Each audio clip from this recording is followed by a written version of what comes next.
Hello students, through this video we have come to the end of this chapter, the Delhi Sultans, and I'll be discussing the last part of this chapter. Okay, and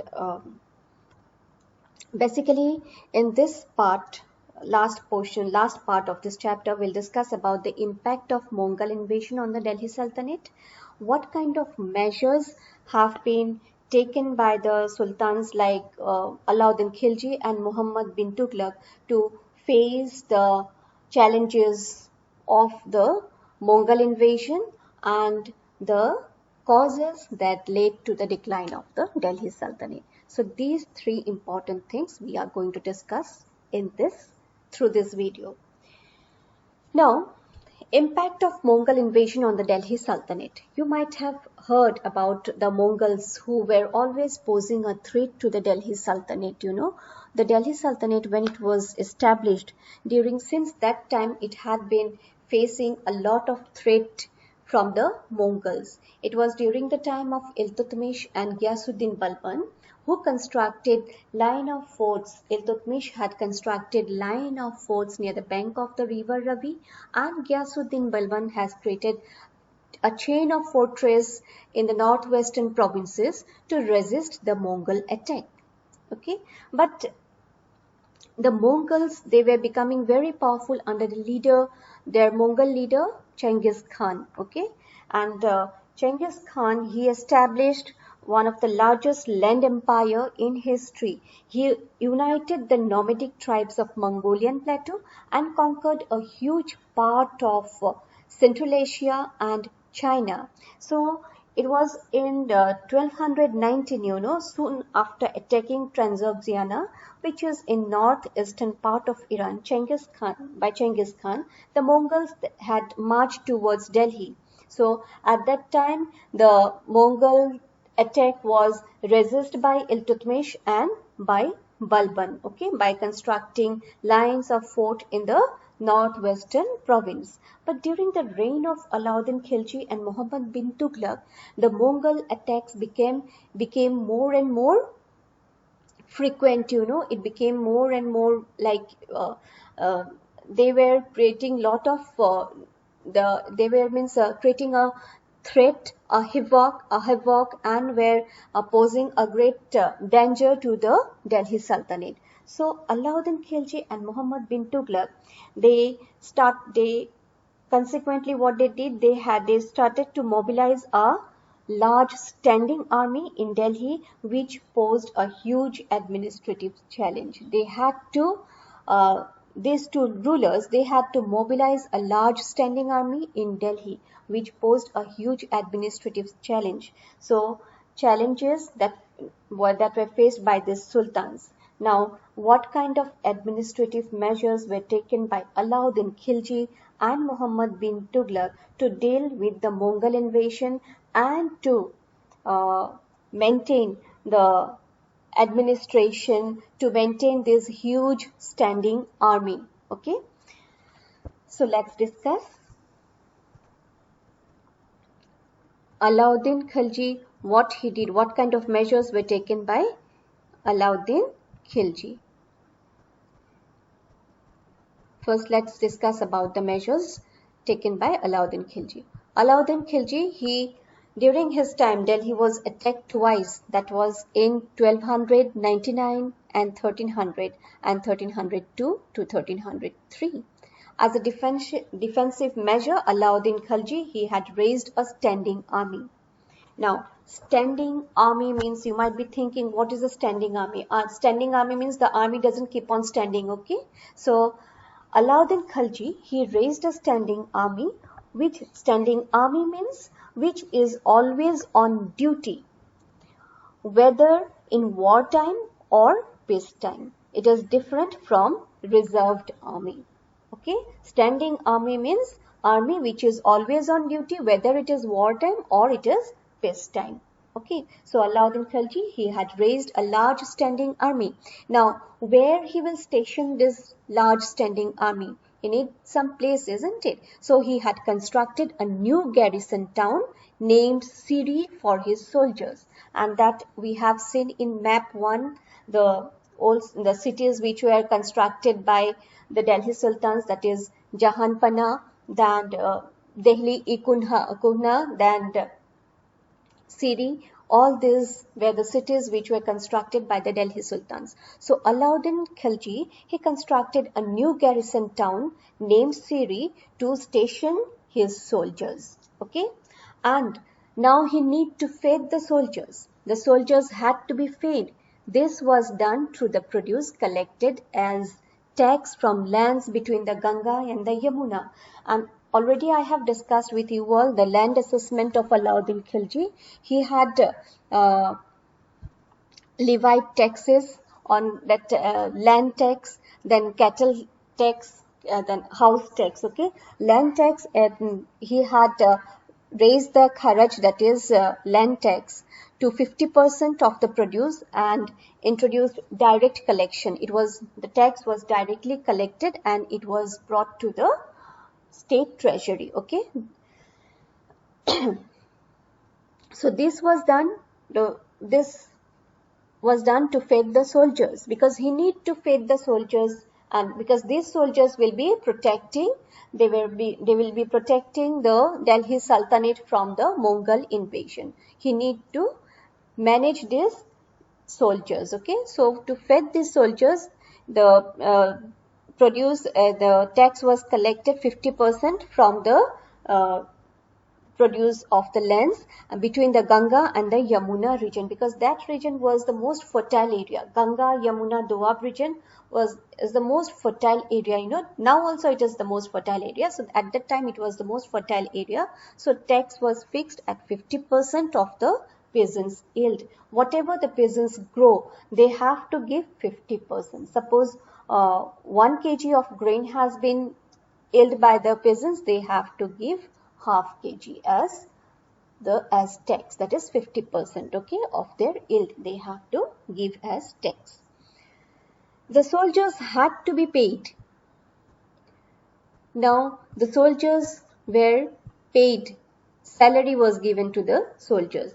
So Alauddin chose to pay his soldiers salaries in cash rather than iktas. Iktas, already I have explained you about iktas very clearly. And so instead of giving iktas, the Sultan Alauddin Khilji, he preferred to pay the soldiers' salaries in cash. The soldiers would buy their supplies from the merchants in Delhi, and it was thus feared that merchants would raise their prices. So what he did, he was a very a shrewd ruler and a capable administrator. He was a shrewd administrator, he was a capable administrator. So what he did, he introduced market policy, market reforms, for which he was very well known. So what he did, the soldiers, he had to be paid, he need to feed the soldiers, he need to pay his soldiers, and to pay his soldiers, he paid salaries in cash rather than iktas. So the soldiers had to buy their supplies, they have to buy their food, their grains from the merchants in Delhi, and it was thus feared that the merchants would raise their price. So there was a fear that the merchants would raise their price. So to control the prices of the commodities, he had maintained the large army at a minimum cost. So what he did, he controlled the prices of goods in Delhi. He introduced market policy, market reforms, and controlled the prices of goods in Delhi. Prices were carefully surveyed by officers, and merchants who did not sell at the prescribed rates were punished.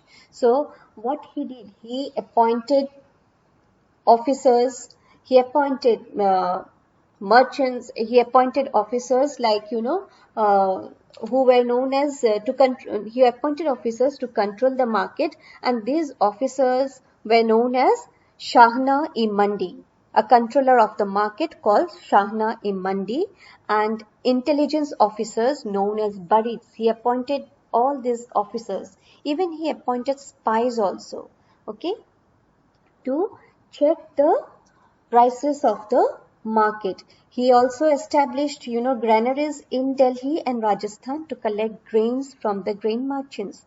And he checked the prices. He checked that these officers who were appointed, like Shahana Imandi and intelligence officers who were known as Barids, they used to survey the markets, they used to check the prices, and if any merchants who were found that they were selling at a high price or they were not following the prescribed rates, then they were punished. So this is how Alauddin had controlled the market policy, to feed fed his soldiers, because he paid cash to his soldiers, as salaries, and he did not give iktas. So that is why his soldiers need to be fed properly, and for that the soldiers, they have to buy granaries, they have to buy grains, they have to buy food, cloth, everything from the market by paying money. So that is why, what he did, Alauddin Khilji, he first of all, he controlled the market policy. He introduced certain reforms in the market policy, and through that he controlled the markets, in Delhi.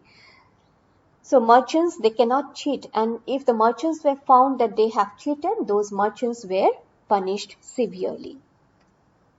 Alauddin's administrative measures were quite successful, and chroniclers praised his reign for its cheap prices and efficient supplies of goods in the market.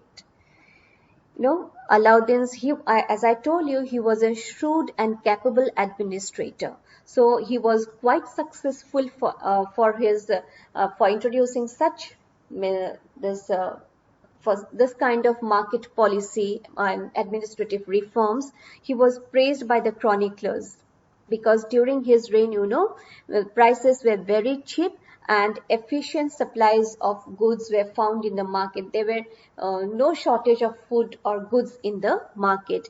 He successfully withstood the threat of Mongol invasions. So this is how, he faced the challenges of the Mongol invasion by maintaining a very strong standing army whom he fed and whom he paid. The soldiers were fed the soldiers were paid properly, and for that he introduced market reforms, market policy, where he controlled the prices of the market, and to look after the prices, he created certain posts like Shahana Imandi, who controlled the market, and intelligence officers who were known as Barids. These persons were controlling the market, and they were looking after the measures which were introduced, whether those measures were followed by the merchants or not. Okay, so if any merchants who were found to be cheating, or they have cheated the soldiers, those merchants were immediately punished. Okay, their punishment was very severe, and for his administrative measures, he was praised by the chroniclers, and for its cheap prices and efficient supplies of goods in the market. And as a result, he was successful in facing the challenges of the Mongol invasion by maintaining a strong standing army. Okay, so these were the administrative measures, or the measures which were taken by Alauddin Khilji, who met to meet the challenges of the Mongol invasion. Now let's see what Muhammad bin Tughlaq, what he had did, how he had faced the challenges, what measures were adopted by Muhammad bin Tughlaq, because he was one of the, you can say he was very intelligent, he was a genius of his times, but still he is known as the wisest fool. Okay. Now, the Sultanate was attacked in the early years of Muhammad Tughlaq's reign. The Mongol army was defeated. Muhammad bin Tughlaq was confident about the strength of his army and his resources to plan an attack on Transoxiana. He therefore raised a large standing army. So already the Sultanate was attacked in the early years of Muhammad bin Tughlaq. So what he did, the Mongol army, and at that time when the Mongol army attacked the Sultanate, they were defeated. So Muhammad bin Tughlaq, he became more confident about the strength of his army and his resources, and now he had planned to attack Transoxiana. He therefore raised a large standing army. Now, to garrison or to station this large standing army, instead of constructing a new garrison town, he emptied one of the oldest cities, that is among the oldest four cities, Delhi, that is Kuhna was emptied. The residents were emptied, and these residents, they were asked to shift to Daulatabad, and it was emptied to station or to garrison the soldiers there. Can you imagine? Alauddin Khilji, he had constructed a new garrison town named Siri for his soldiers. But Muhammad bin Tughlaq, what he did, he emptied the residents of Delhi-i-Kunha and garrisoned the soldiers in that old city, and asked the residents of the old city to shift to his new capital, that is Daulatabad in the south.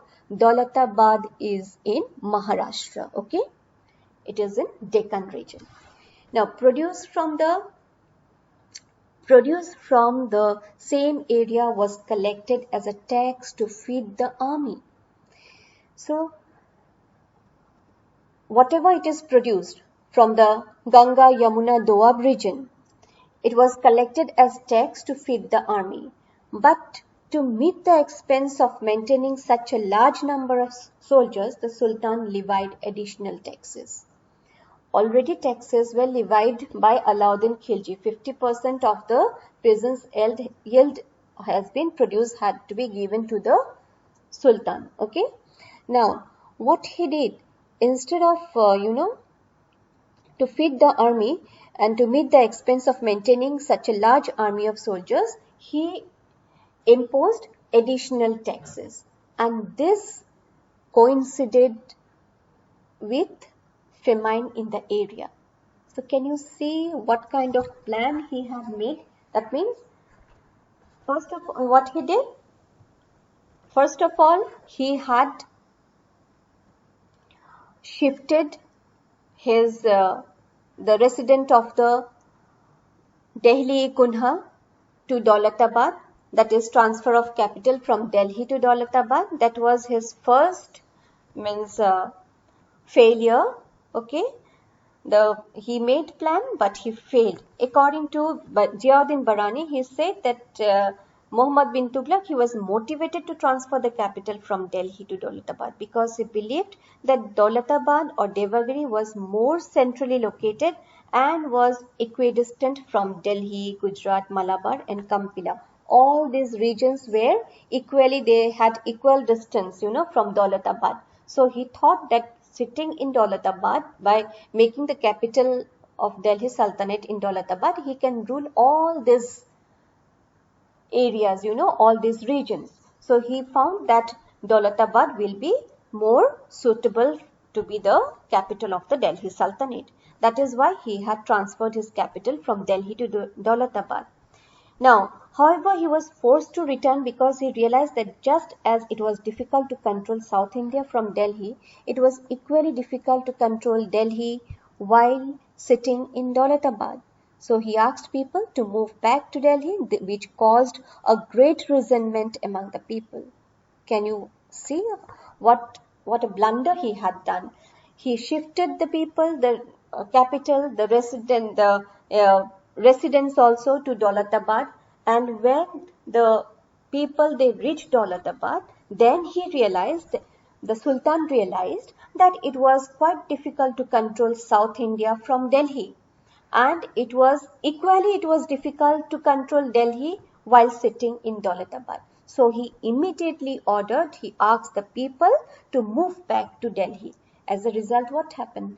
Thousands of people, they died, they lost their lives, So this caused a great resentment among the people. But this kind of blunder was not done by Alauddin Khilji. He had constructed a new garrison to station his soldiers.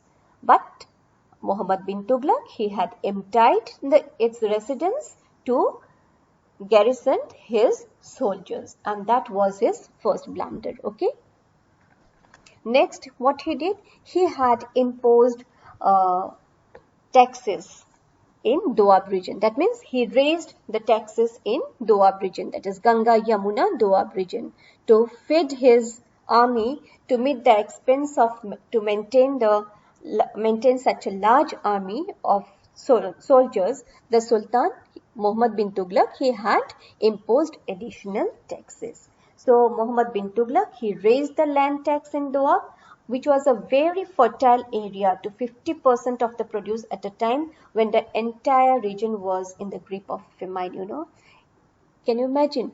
At that time, no doubt, Ganga, Yamuna, Doab region was one of the most fertile area, and 50% of the produce at a time had been given as a tax. But when he imposed additional tax in that region, Ganga, Yamuna, Doab region, at that time the region was going totally, it was in the grip of famine, This caused widespread discontent among the peasants of the area. The peasants, they started protesting, they resented, because the Sultan, he had levied taxes during that period, when the entire Doab region was in the grip of famine. So it is said that Barani, he had written that the peasants fled their homes after setting their crops on fire, What they did, how they will pay taxes, how the peasants will pay taxes when the entire region was in the grip of famine. They resented, and the Ziauddin Barani, the chronicler, he said, he had written that the peasants, they fled their homes, and they, after setting their crops on fire, whatever crops they had, they set fire on that crops and they flew from their homes, So this was the condition when Muhammad bin Tughlaq, he had imposed additional tax in the Ganga Yamuna Doab region. Next is introduction of token currency. Muhammad bin Tughlaq, he paid his soldiers cash salaries. Even Alauddin Khilji, he had done that. He had paid, he chose to pay his soldiers salaries in cash rather than iktas. So Muhammad bin Tughlaq also paid his soldiers cash salaries. But instead of controlling prices, he used a token currency. Muhammad bin Tughlaq, he introduced a token currency of bronze coins to be used in place of silver coins called taka. This experiment was, however, it was a great failure, major failure. Soon the silver coins disappeared from the market. Muhammad bin Tughlaq, he was a person who wanted more and more fame. He was running after fame, and he loved to be known in the he wanted that his name should be known in the history as one of a great person or as a great administrator. So what he did, he introduced token currency instead of silver coins, that is called taka. And this experiment was, however, a major failure. He met with a failure. Soon the silver coins, it disappeared from the market, and forged coins, that means fake coins made by people. The people started making fake coins at their homes, and it came into circulation, Too many forged coins created havoc in the market, because lot of fake coins made of bronze, it came into it was circulated in the market, and the entire situation, it went out of control. Ultimately, what he had to do, he had to withdraw the currency and compensate the sufferers. He made with a loss, great loss. So people, what they did, instead of people, they found it very easier to use these cheap metals instead of gold and silver coins. They kept the gold and silver coins at home, preserved those gold and silver coins, and started using this fake currency, that is token currency, which is made out of bronze metal. Okay, a very cheap metal that is. And very soon it was circulated in the market, which proved to be a great loss, and there was the entire market policy was out of control. So there was a great loss in the trade, and he had to withdraw. Finally he had to withdraw the currency and compensate the sufferers. Another expedition, another his measure, that is his policy of Muhammad bin Tughlaq, where he failed. His administrative measures were a failure, so his campaign into Kashmir was a disaster. So the administrative measures which were taken by Muhammad bin Tughlaq, like raising taxes in Doab, transfer of capital from Delhi to Dawlatabad, introduction of the token currency, he had made with failure. All these were he met with failure with his administrative measures. Now he had led a campaign into Kashmir. Okay, and finally it proved to be a disastrous. He then gave up his plans to invade Transoxiana and disbanded his large army. Meanwhile, his administrative measures created complications. So finally what he had to do, he was unable, he was planning to conquer Kashmir. He had a plan to invade Transoxiana, and finally he had to give up all his plans because he met with a disaster. He was unable to establish his control over these territories, and finally what happened, this along with the failure of earlier schemes, like his campaigns to Kashmir, Transoxiana, he had to give up all this because he met with a disastrous. It was a disaster. It proved to be a disaster to him, and also he met with a failure with his earlier schemes, like shifting of capital from Delhi to Dawlatabad. Then introduction of token currency, raising the taxes in Doab. What happened? All this failure had affected the prestige of the Sultan, because he was running after name and fame. He wanted that his name in history should be remembered as a great person, as a great ruler, as a great administrative, as